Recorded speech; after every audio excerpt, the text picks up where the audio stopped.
Catherine Cobden is the president and CEO of the Canadian Steel Producers Association, and she joins us tonight from Ottawa.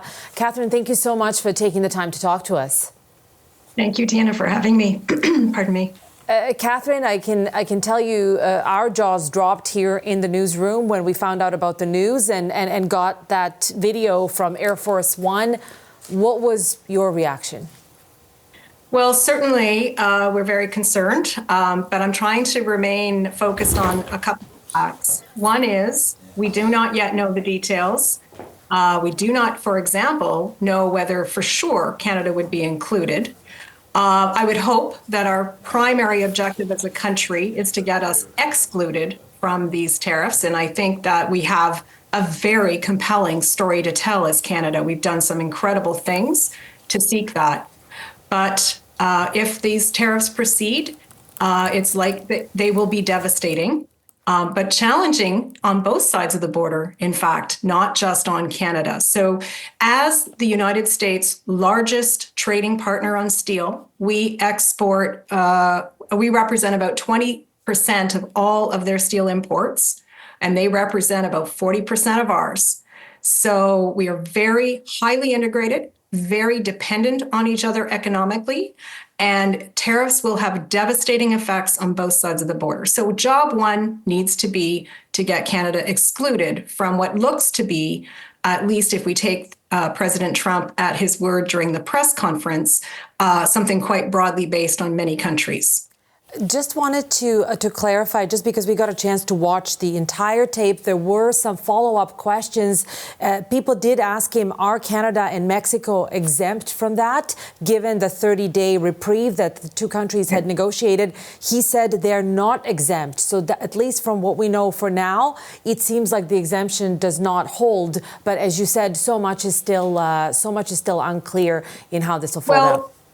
Well, this is what I'm hoping is happening as we speak. I'm hoping the Canadian government is connecting with the Trump administration to once again remind them of the work we have done to align our trade policy, of the economic harm we'll have on both sides of the border, of the highly integrated nature of our business, and the $20 billion of steel trade that's basically exposed to this idea.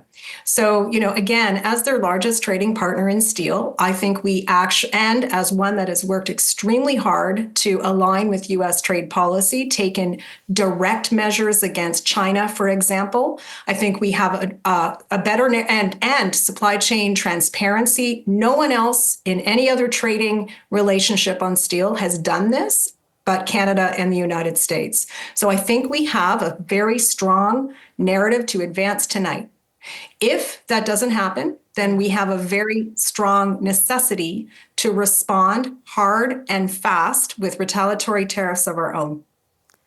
What I wanted to ask you is, when you mentioned that figure, $20 billion, we know that 90% of Canada's steel exports do go to the U.S. These are huge figures, almost too big to wrap your head around. Tell us, what could this possibly do to the Canadian economy? And I want to ask you about the U.S. economy as well, but primarily to Canadian steel producers, to all the people who are employed in these industries. What would the impact be?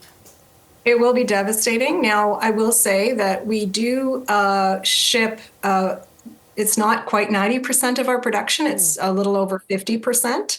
But the other thing we need to pivot to, and you're alluding to this, is we need to find mechanisms immediately to use more domestically produced steel in Canadian projects. Like, there's no reason why some of the largest infrastructure projects that have gone on in this country in the last decade did not use Canadian steel. That needs to change tomorrow. Tell me, is there, a question everyone has to ask themselves when it does come to Donald Trump and this news cycle of his edicts and executive orders of the last 2-3 weeks, could this be another negotiating tactic? What's your feeling on that? Well, that's what I'm hoping is taking place, and that the Canadian government is having these discussions to see what this is all about, to reinforce what we've done. As I've mentioned, many other nations have not done a direct action on overcapacity of steel like Canada and the United States. They have not done supply chain transparency like Canada and the United States. So, frankly, perhaps he's negotiating with other parts of the world. That's what I hope. Again, who knows? And I'm just trying to advise that we don't actually know the details today. What can Canada and other countries, steel industry in other countries, do about this? We do know that the EU is very much in Donald Trump's crosshairs when it comes to tariffs and other economic sanctions. We do know that this is very much something that Prime Minister Justin Trudeau is talking about to Emmanuel Macron and other European leaders. What do you think Canada can do and its allies to prepare themselves for the possible impact of this?